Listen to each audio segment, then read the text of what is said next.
Capital joins us from Connecticut. Peter, evening to you. So, do you think they're going to find happiness, both sides of the aisle, or do you think it's irrelevant? Well, I do think they're going to raise the debt ceiling and they're going to end the so-called government shutdown. I mean, I've known that all along. This is political theater. This is drama. They create a phony crisis so they can then save us from it and pretend that they've done us a favor. But ultimately, we're going to have a real economic crisis in America, and it's not because they fail to raise the debt ceiling, but because they succeed. Because the real crisis is the debt.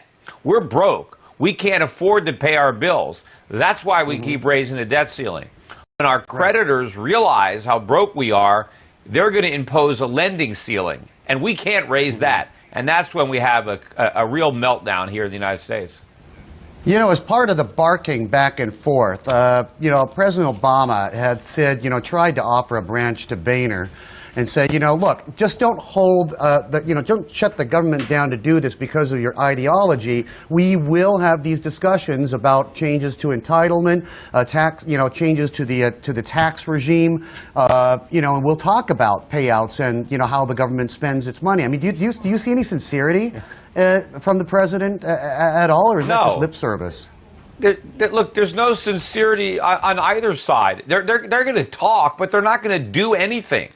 Because doing something means telling the truth. It means leveling with the American people that the government can't deliver on all the promises they made to get everybody's votes. So nobody wants to do that. Even the Republicans, I mean, just delaying Obamacare for a year, even if they were to accomplish that, it would do nothing to alter the trajectory that we're on.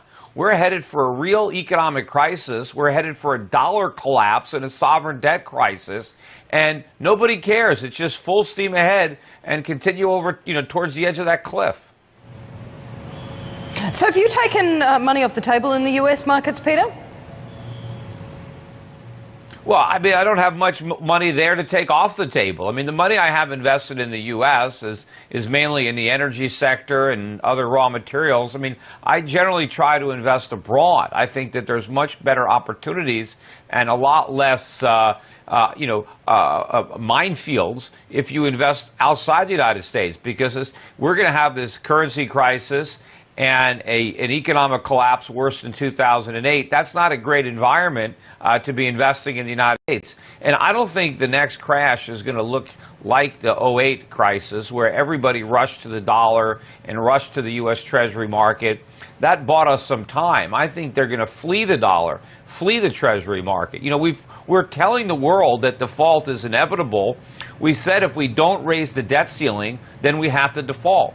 That means we can only pay our bills so long as we can borrow the money to do it. But you don't pay your bills by going deeper into debt.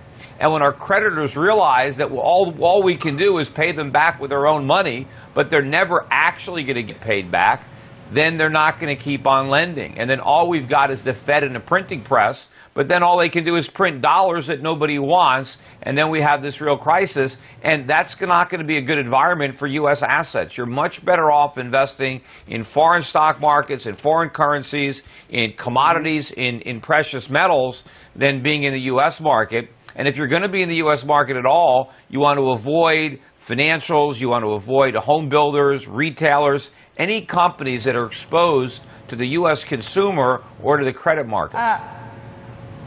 Peter, have you considered hopping onto this website, drunkdialcongress.org, and actually making a phone call to some of the people that matters in the government? To Drunk Dial Congress. They don't listen to me. I mean, there are some people in Congress that pay attention to what I say, but their numbers are too small to actually make a difference. Most of them are too concerned about getting reelected.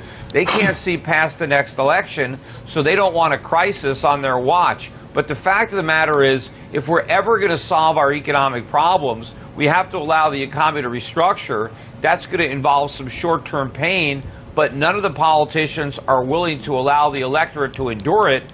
They would rather postpone that pain, hopefully beyond the next election, even if what they do to postpone it makes it much worse. If we didn't raise the debt ceiling, then we would have to face the problems right now. but we're right. going to raise the debt ceiling because